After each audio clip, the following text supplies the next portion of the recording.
turtle where he did that flicker into 4 for a Divine Judgment, immediately got melted. There was just a few things where the front line didn't hold strong. Same thing with Bethlehem. Bethlehem got picked off early game gank, and then from there on, it's like he just kept getting taken out. Once they lose their front line, when you have a composition like that, and especially you have a Kaja who's not really like a tank. He's a support tank in a sense. You know, he's a support roam. He's a little bit bulkier than something like a healer, like an Estes or something, but still, he's not exactly holding down the front line. You know, Yato and ISO just have no space to play. Woompy has no space to play. So once that front line crumbles in the first few minutes, they're just playing from behind so much throughout that series. So what I'm saying is more of a draft problem. Yeah, that's what I'm saying. I don't think it was a draft problem. I think it was, well, yeah. I think the Kaja may have been a bad pick, but their execution could have been better too. Yes, that's what, like, they're willing to absorb a lot of pressure in the early game, which they did. They dragged it out to a super late game, but then like when the Kaja needs to pop off, the execution just wasn't there, right? That's what Leviathan were struggling with, especially Joybodge. And if that happens again in this game, are we saying, you know, are we missing Promise all of a sudden? Yeah. Are we missing? I might already be missing Promise. Yeah. I'm sorry, Bodge. Bodge, you know I love you, but get it together. Well, Baja does play pick-off heroes, and I would think that he would do well with a Kaja hero as well. But I don't think I see him play Kaja that much. Yeah, he's a Joyhead. Jawhead, Cho. The Joyhead is He can play lots of things. He can play lots of things. You know, it's not like he's just. Those are like his high. Like people know him for his Cho, right? People know him for things, but he can play plenty. That's not a problem. You know, it's not like he's only ever played Cho and Jawhead, and that's been his life. They are gonna prio this Claude up front. Can we just talk about the advancement of the meta, man? It used to be Basha was prioed completely. He's not even on the ban list or first pick list. Fredrin, no one's stressing it. We haven't seen one all 5 games last time. In 6 games, we haven't seen one pop up. Overall, just how the ban phase has changed a lot is quite interesting. Does that have to do with the update, or did they get nerfed or adjusted? No, I think just the meta has evolved as the tournament goes in. People start realizing what are the priority picks, especially given that it's global ban. You understand which picks are more valuable, like the Claude. It's always seen whenever it's available. It's always picked up, right? Never left through. Yi Sun-shin being picked up. This is, I feel like, a gold lane Yi Sun-shin. Eve is such a solid pick, but into the Claude, they're playing a risk. It's a risky game that Horde are playing.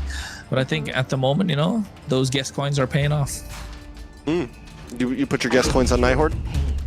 I mean, with those 2 picks, it looks solid. With the Valentina now pulling things back, I think Leviathan still do have the better first half, even with the 2 picks that they've got so far. 2 versus 2, Leviathan. And now Yu Zhang. Now Horde needs to find an answer to this, because you're forced to put this Yi Sun-shin in the goal lane. Suyo still available if you're a jungler. Harley still available, but you know, Leviathan are so mobile that you're not going to be able to catch them. Yeah, and it's comfort across the board, I feel like, too. Yureshi, Bethlehem's going to love the Yuzong. Yato plays amazing on the Valentina, probably one of his signature picks. And then ISO with the Claude. Overall, it makes sense why they prioed the Claude up front, right? Give over the Eve, it's okay. We get something that we all feel great on, and maybe kind of give us a bounce back for game number 2. What's open here for Horde? How do they want to be able to come back with this one? You know what, Trex? Are we gonna see Shiro Fanny grow more? Or like we haven't seen like any spiciness from them, I feel like, in playoffs. I mean, ever since Colleen's gone off, I think they've been more stable. He was the unstable child. He was.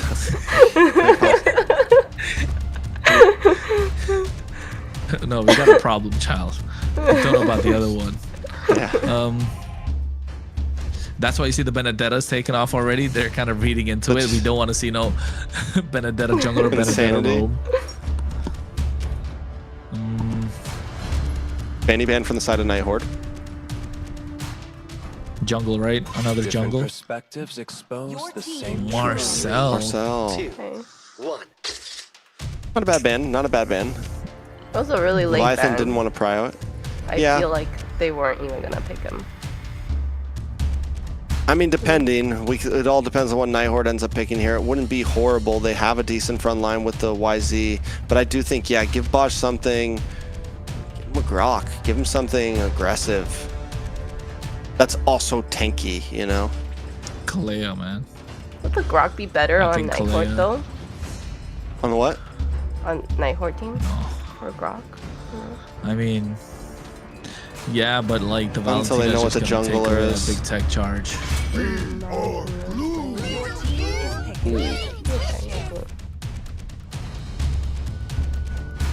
So we think this is we're guaranteeing gold lane YSS? I don't know. I think so. I think this is gold lane YSS. It's difficult to play to the jungle. Not impossible.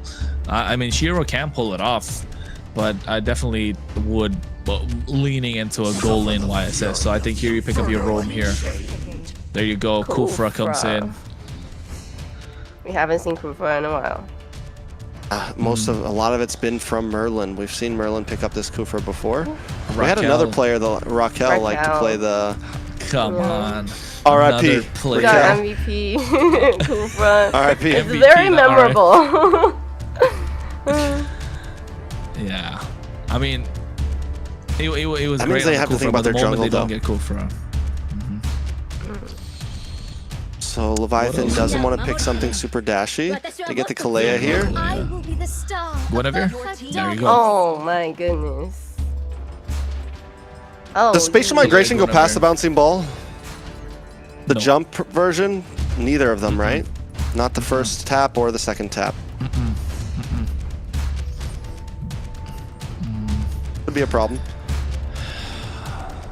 You want a jungler here. I think just slot the YSS or slot the YSS in the carry. There you go. Yeah, I was thinking the other way. I was just saying, you put the YSS in jungle, get yourself the carry. It's a fail-safe option. You know, take it to ultra late game, and carry's just gonna do what she does best, just melt everybody down like butter. Play in the box. There you go. All right. Layla? Yep. Layla. We have dangerous grass. What does that do with this team composition, right? Because you have Kufra in the grass that's just gonna jump out at you. But I feel like, you know, at least Claude is very slippery, so he should be fine.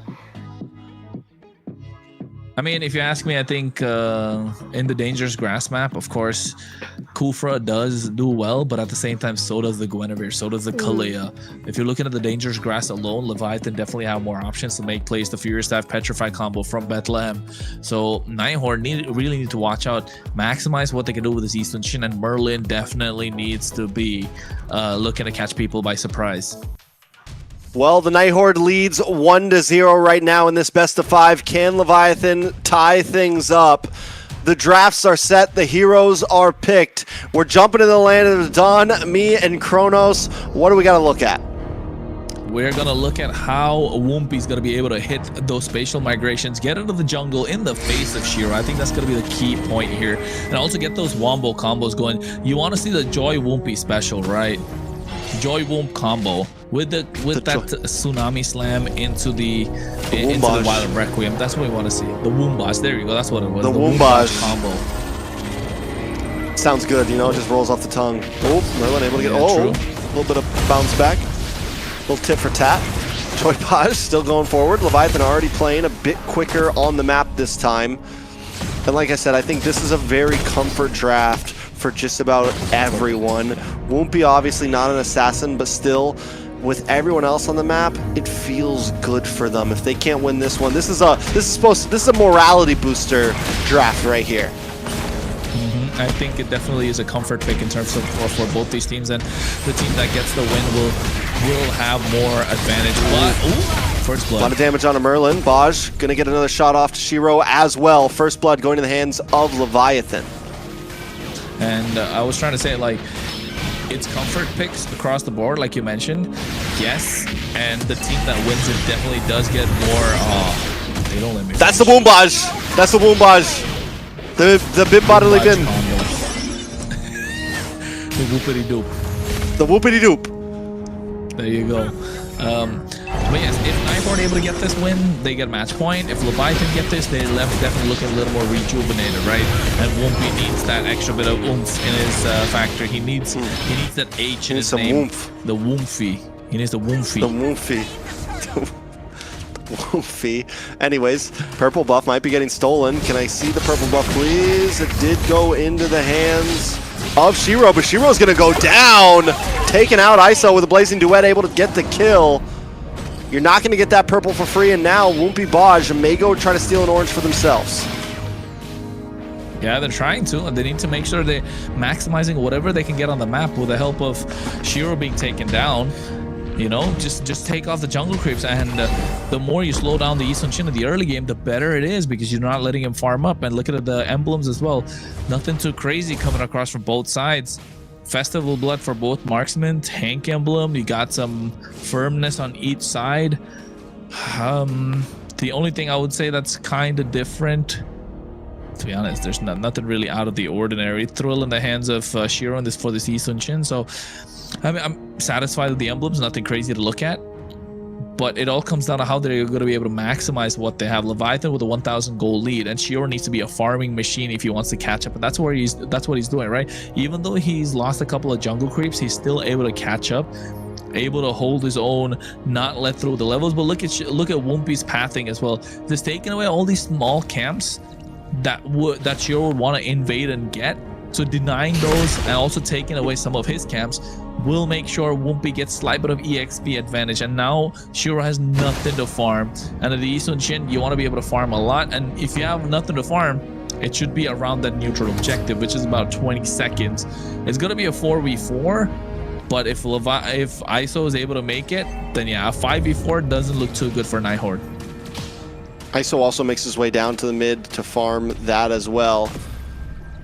Gonna try to make it to top in time, not lose anything. And the thing is, with Wumpy's pathing there, he's able to get both those buffs, stall them for the right amount of time, and it perfectly wraps him back to this turtle. Nighthorde making their way down.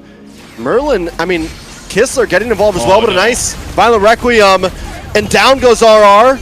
RWM does connect, but into the backside, Bethlehem lands on to Syria and Kistler. Nighthorde forced to back off, and now Merlin in a little bit of trouble. Going to be taken out as well as Joybaj gets the kill. 2 men down on the side of Nighthorde. This is the Leviathan way we're looking to see in the previous game, right? A little more cleaner, fewer mistakes.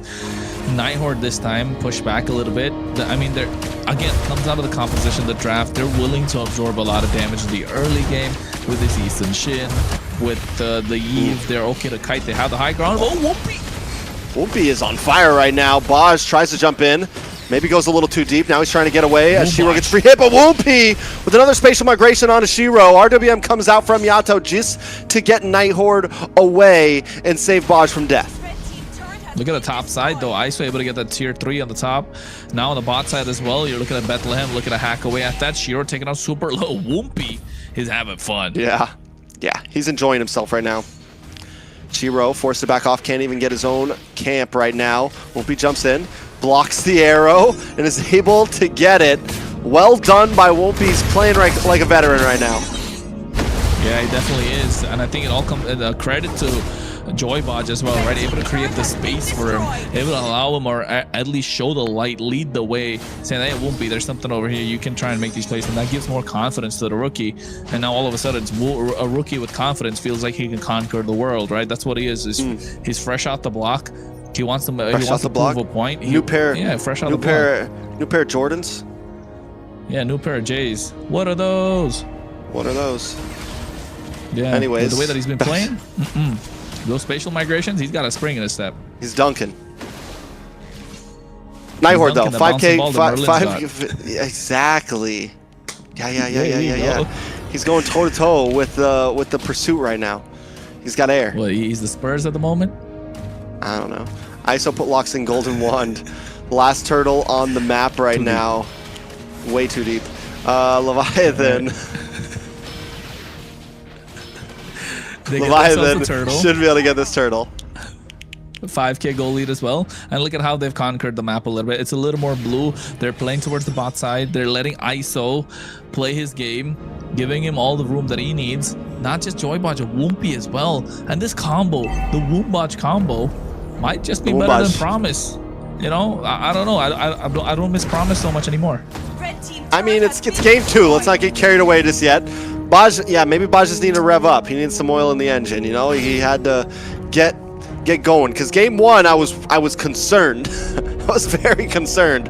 I thought we were about to look 3-0 in the face from Night Horde here.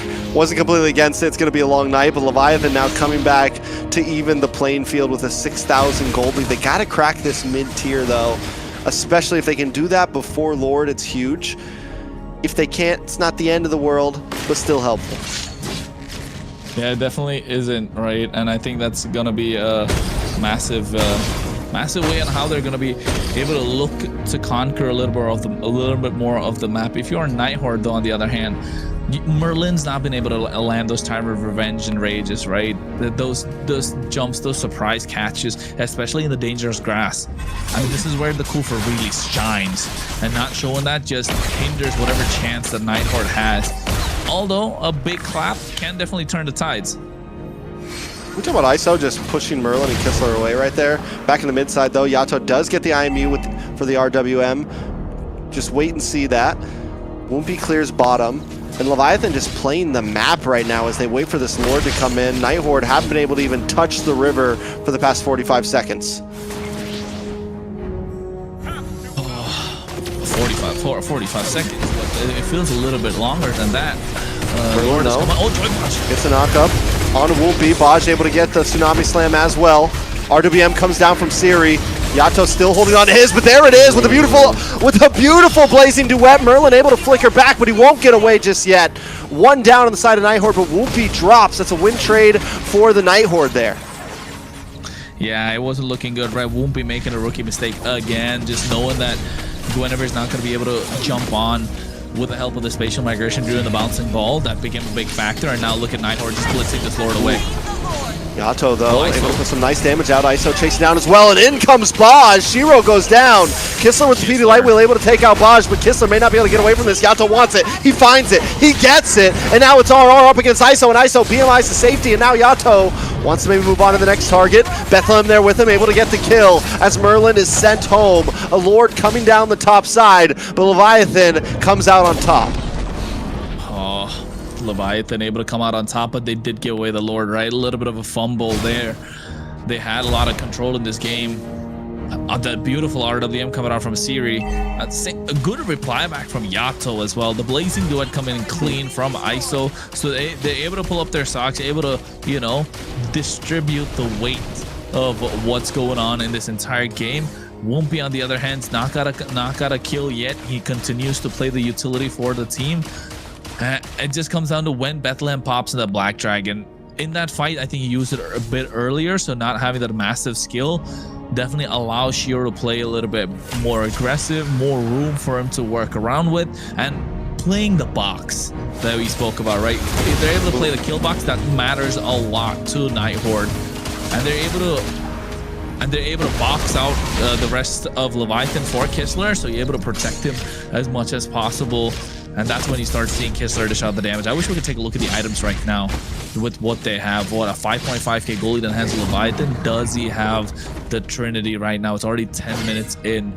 If you're Kistler, I think you're looking to lock in at least the DHS and build half, or build in the Golden Staff and build a half towards the DHS. Same thing with ISO, although he's ahead, so I'm assuming he has the Trinity online already. Ooh, Black Dragon comes out. RWM to follow up from Siri, but the Violent Requiem locks on to Merlin, and Merlin is taken out. Woompy jumps in, messes up, able to try to get away, but Shiro gets the final hit. Another mistake from Woompy. He's putting 0 kills on the board. He's 0-2-7. He's played great in the beginning, but it's not enough in the mid game. Yeah, and all the plays that Leviathan have lost out on, or wherever Night Horde have capitalized, not just in this game, in the previous game, it's come off of the back of his mistakes, right? But to be fair, he's playing a fantastic game. It's just Night Horde waiting for the opportunity to pounce. I think if Woompy starts taking fewer risks, when you know the game's already in your hand, it's about getting more control and not letting it slip. I think if he starts realizing these, maybe a communication within the team, then you'll start seeing Leviathan start dominating the game a little bit more. It's only game number 2 after all, and I could take a look at the items. Both the marksmen have the Trinity. ISO able to get the Wind of Nature. Ooh, RWM comes down. Yato taken out for the first death on the board. ISO with the Blazing Duet, but unable to connect on to many. We're starting to see the damage come out from the Night Horde here. This is what you get when you go for the double marksman. Shiro in the jungle, Kistler on this carry. Third item was locked in by Shiro earlier, and the damage is starting to show.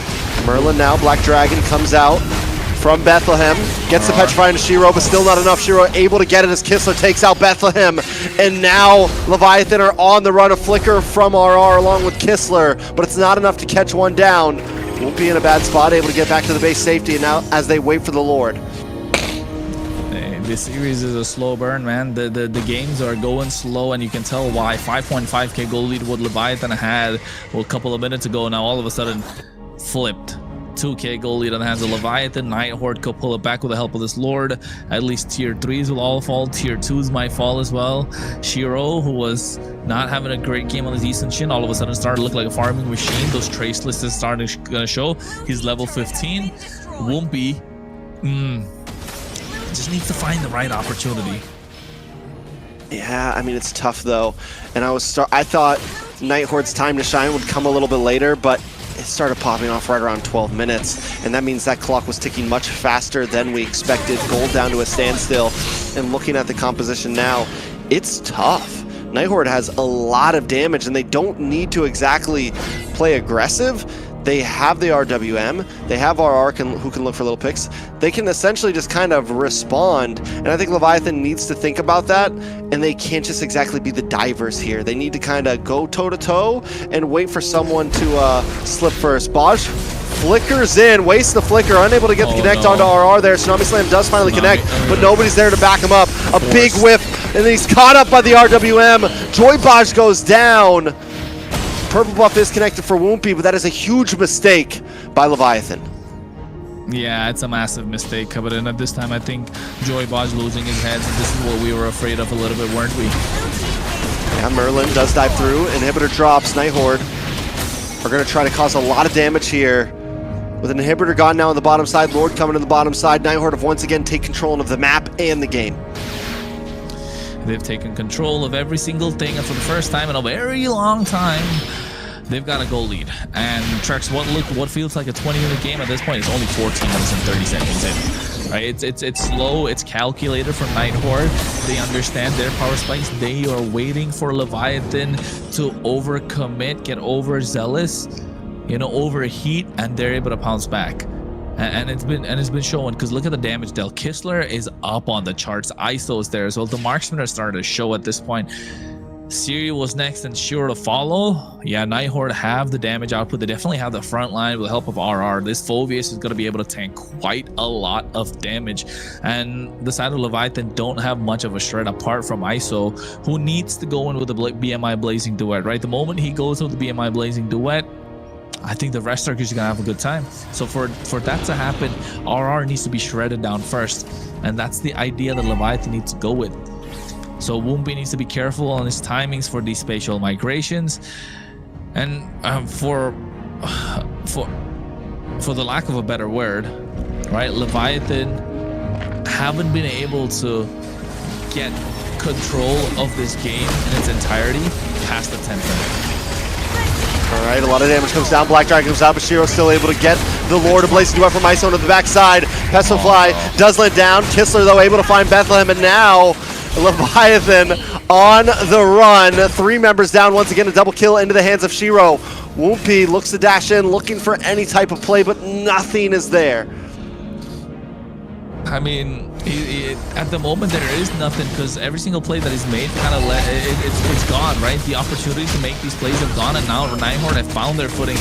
They've got their feet on the rungs of the ladder, and they're climbing super hard to make sure Leviathan don't get that comeback. They want to get to the top of the mountain, and this is how they do it. This should be a wrap. It's 3 seconds for Bethlehem, but they're already locked onto the base, and a wave has connected. Night Horde just have to lock in, lock on, and end game number 2. Game number 2 of the bag of Night Horde. It is match point for them right now in this best of 5. And what looked like a whoopity-doop game didn't turn out to be so. Well, the Night Horde was able to lock onto the base and win that second. I'm never gonna let it go. Never. But they were able to win that second match of the series.